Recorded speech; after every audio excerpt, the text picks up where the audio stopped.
In order to have a context about the work that I did on the Board of Supervisors during 1995 through 2008, it's important to understand or to have a glimpse of my political history. Having been raised and conducted my political activism and my community work in East San Jose, I had the great privilege of knowing Cesar Chavez personally, of working with him, and pretty much having involved myself at the church level, at the school level, at the community level in issues that pertain to what I call social justice. But it was also a time in my life when I spent a lot of time working on political campaigns of other candidates. I remember working on the assembly race for Juan Vigil, the supervisor's race for David Cortese. In other words, my community involvement shaped and informed a lot of the work that I did, and also is a reflection of the demographics that I represented during the 14 years that I served on the San Jose City Council and the 14 years that I served on the Board of Supervisors. For those of you who know the 5th Council District, it is comprised mainly of East San Jose residents, and it is one of the areas in San Jose that was the most poverty-stricken. Coincidentally, when I was elected to the Board of Supervisors, I again inherited or was elected to represent the district that contained the most poverty areas and the most poverty census tracts in the county, which again, on the Board of Supervisors, I represented East San Jose, downtown San Jose, parts of Willow Glen, which of course is a more affluent part of the district, as well as the Rose Garden. But primarily, most of my work was to represent people of low income and people that, in my opinion, had been disenfranchised for many, many years, and that my role and my focus in the 14 years on the City Council and on the 14 years on the Board of Supervisors was to address the disparity in the quality or equality of life for my constituents. Having said that,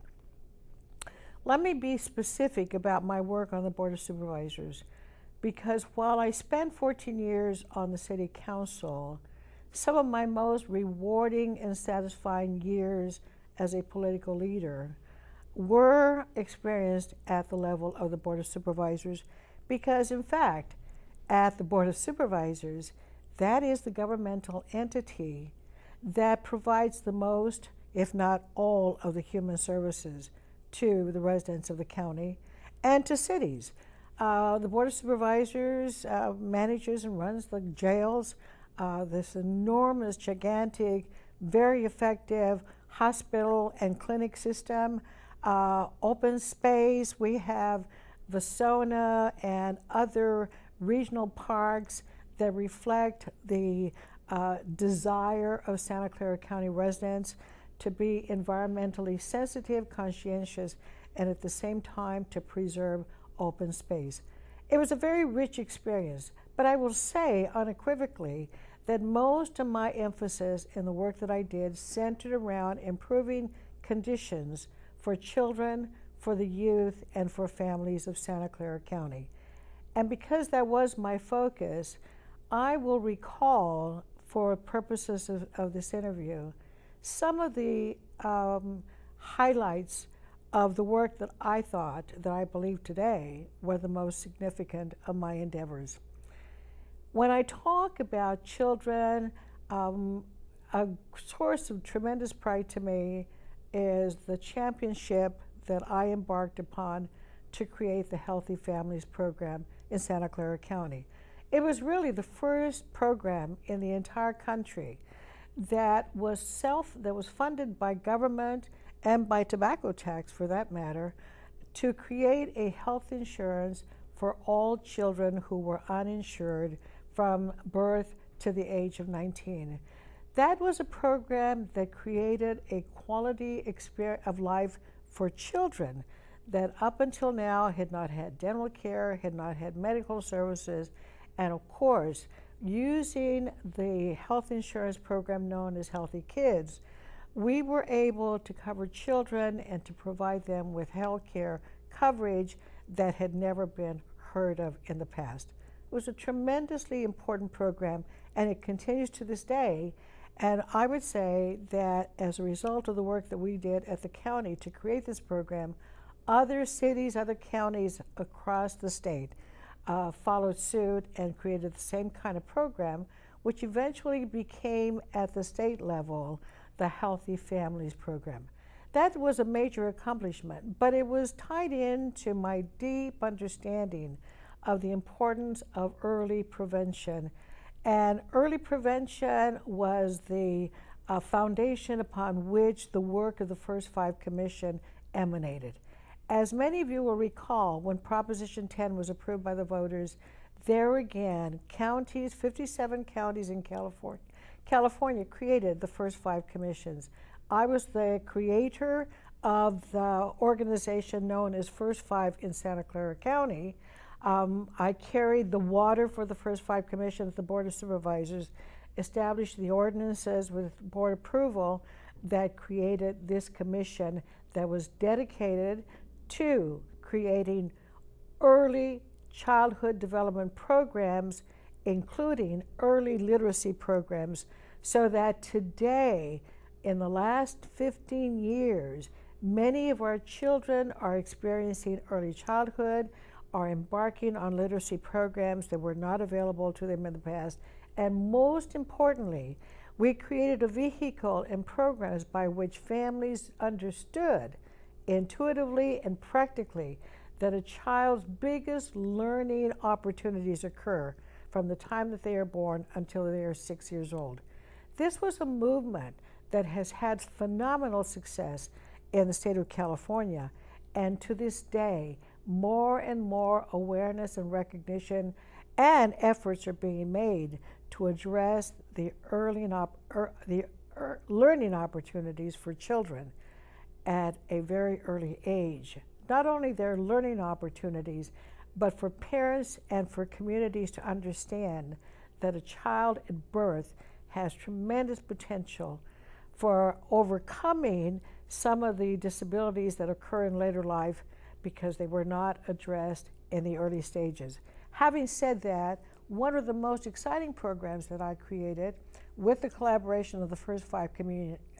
Commission was the Learning Assessment Center.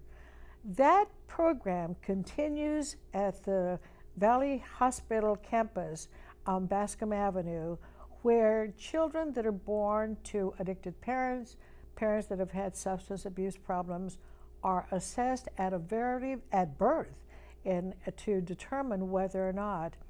any of those malpractices of the birthing mother and the parents are reflected in the early development stages of a child.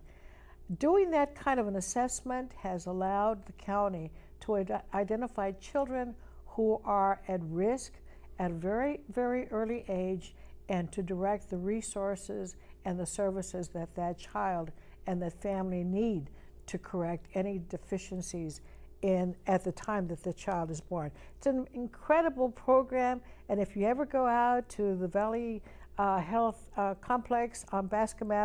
Avenue, check out the Children's Learning and Assessment Center, because you will be amazed at the work that is being done there. Probably for me, the greatest accomplishment had to do with Juvenile Hall. Juvenile Hall in the ranches. As you know, the Juvenile Hall, of course, is intended to deal with adolescents who have broken the law, who are truant, who are misbehaving in one form or the other, breaking curfews. In other words, the Juvenile Hall and the ranch system is intended to deal with misbehaving adolescents. However, in 1995, as a result of a series of articles that appeared in the Mercury News, the system known as the probation department was exposed as being very, very fraught with issues and difficulties. Parents were marching. Newspaper articles were being written about physical abuse against the teenagers, the adolescents that were being held at juvenile hall. Parents were denied access. Anyway, shortly, to put it in very short terms, the situation at juvenile hall and at the ranches was abysmal. There was so much pressure that began to be put on the Board of Supervisors, with parents appearing, with, as I said, marches and all kinds of activities taking place on the street, together with the expose written by the Mercury News over a series of articles, that we decided at that time the probation department was under the jurisdiction of the courts. The courts selected the chief probation officer, and they managed and operated the juvenile hall as well as the ranches. When we saw what the conditions were at juvenile hall, and because of the expose that occurred through the Mercury News, the county executive and I petitioned the Board of Supervisors to allow us to go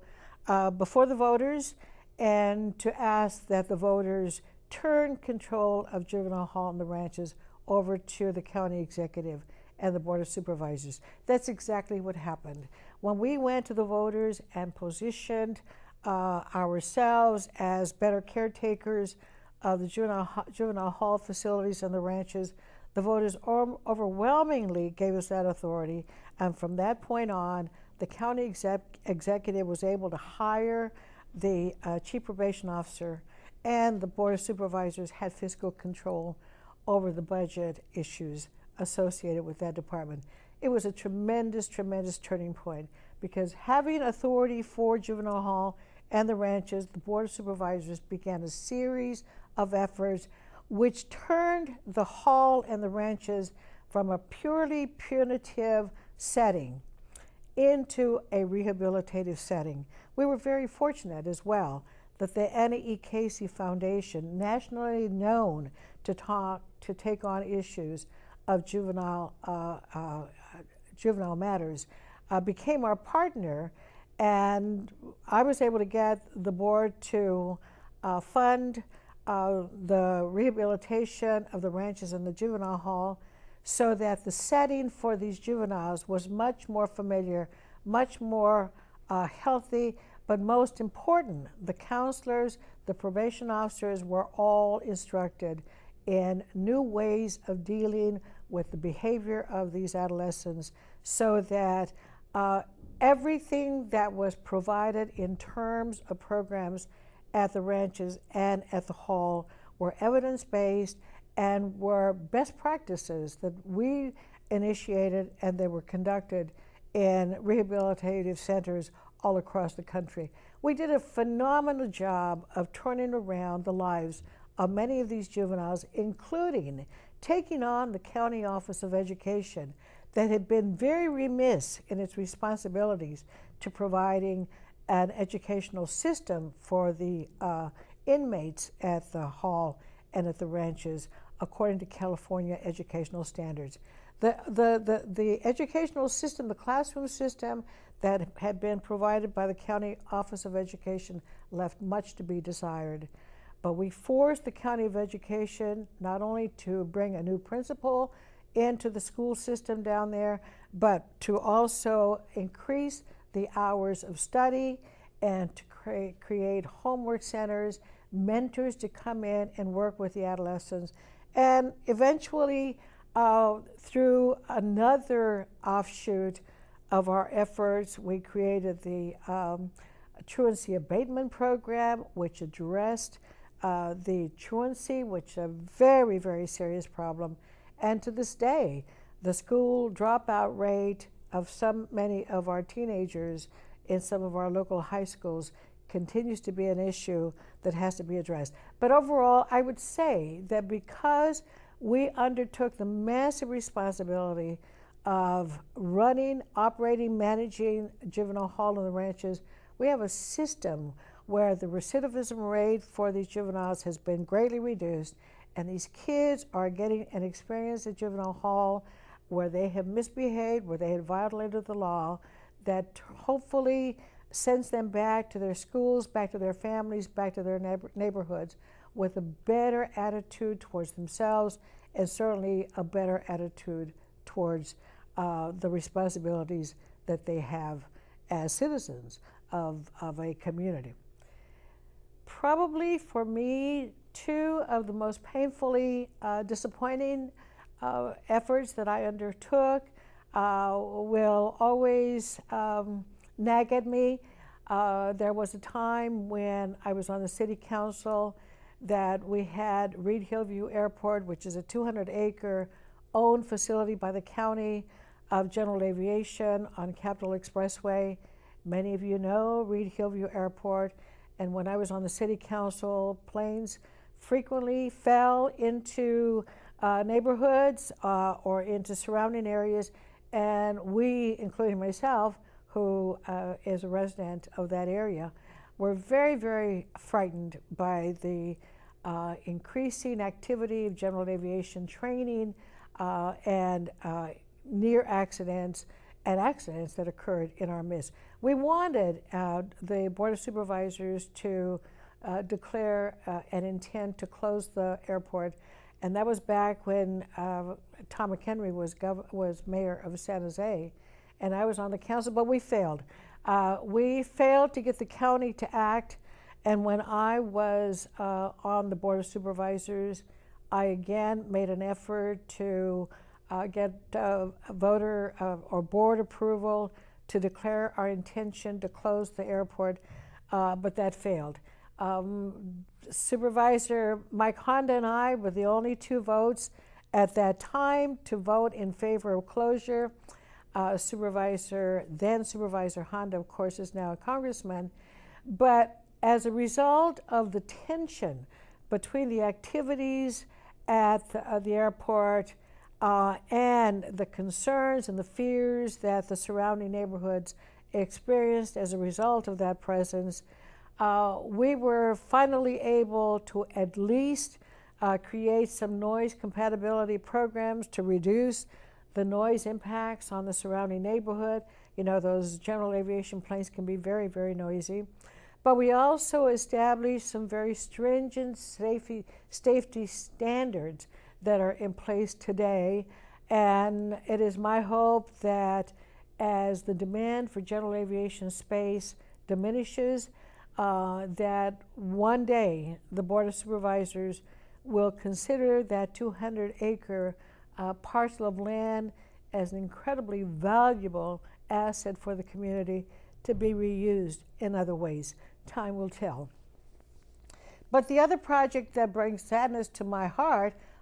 in an attempt to generate revenues for the county, because in fact the county 10 years ago began to experience massive deficits, and of course that meant that there would be a reduction in services. But in our zeal to create revenue generating opportunities, we embarked on a program to create those economic development opportunities at the fairgrounds. We had entered into a partnership with a very impressive company, I won't mention it today, but a very impressive firm from Southern California that had a very long history of building concert venues and of successfully providing concerts, theater-going opportunities for residents in different locales. We were going to build a 700 beautiful concert facility at the fairgrounds. Everything had been approved, everything was set to go, and the city of San Jose then sued the county on the basis, bogus basis, I would say, of the environmental report. However, at that time, the reason for the suit against the county by the city had more to do with the fact that the arena people and the Sharks and other business interests in downtown San Jose felt that a concert venue like the one that we were going to build at the fairgrounds should have been built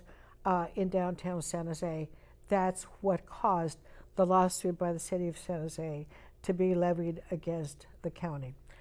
As things turned out, the courts ruled in favor of the county, but by then almost 2 years had elapsed and the cost to build the theater had escalated and other conditions prevailed, and so the project became a failure. It was killed and we never built the concert hall, which would have been a tremendous boost not only for the county of Santa Clara but regionally as well. And it would have been the foundational project that would have created other opportunities for the fairgrounds to grow and thrive, and that never happened. Finally, with regard to failed projects, if you want to call it that, I would prefer to say that they were efforts that were waylaid for political reasons. I was on the Valley Transportation Authority and was chair of that authority when Measure A was being proposed back in 2000, which would have increased the sales tax to fund the BART project into San Jose. Well, I had no objection to the BART project coming into San Jose. I had experienced over the previous 20 years great disappointment in the failure of transit advocates and the transportation authorities for creating transportation improvements to East San Jose.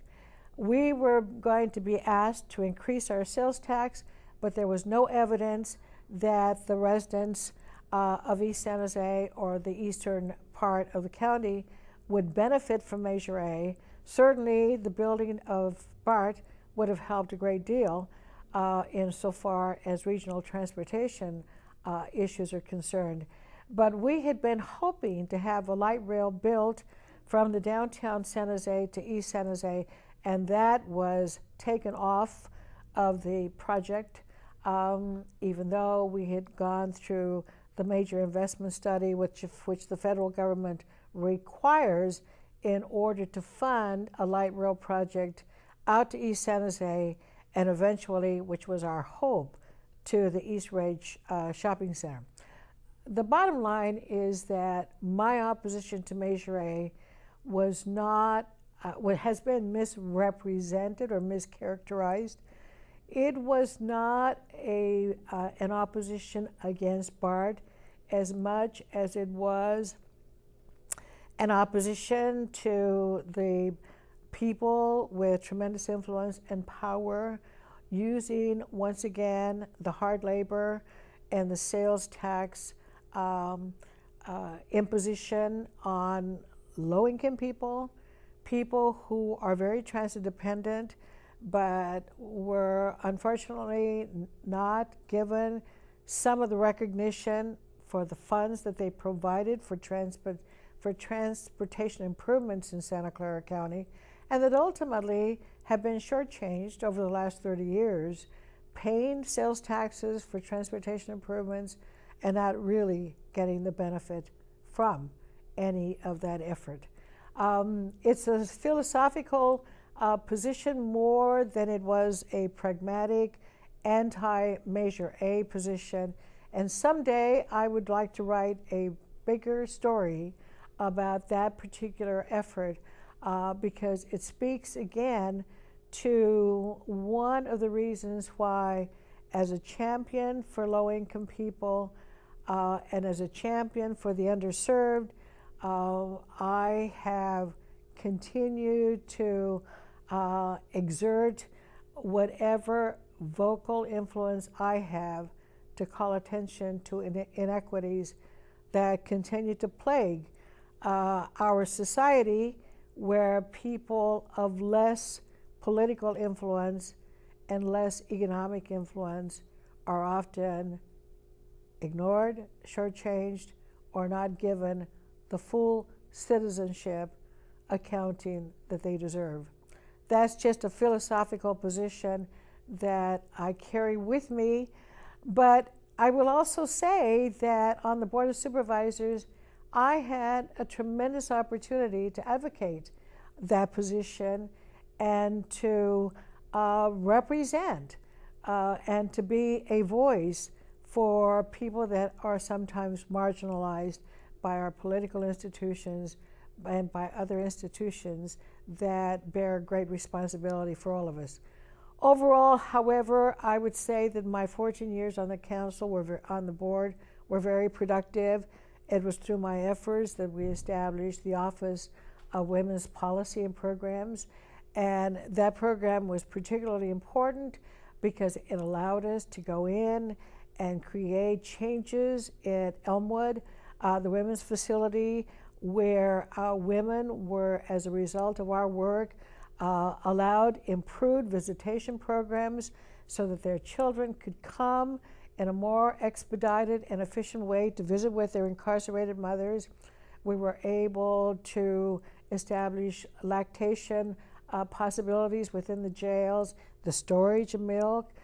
so that this milk could be, the breast milk could be then fed to children who were at home with other caretakers while their mothers were incarcerated.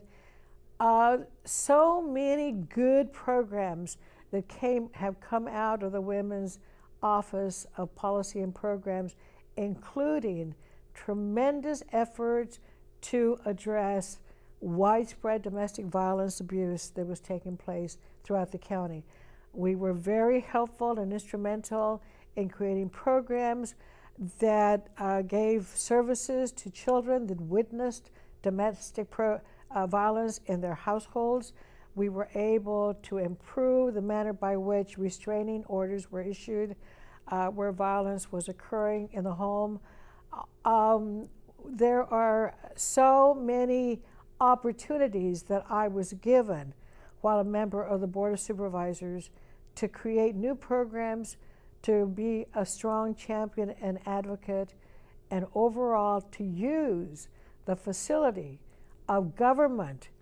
through the Board of Supervisors to improve and to address issues of longstanding neglect. I do believe that many of the programs that I initiated are still in place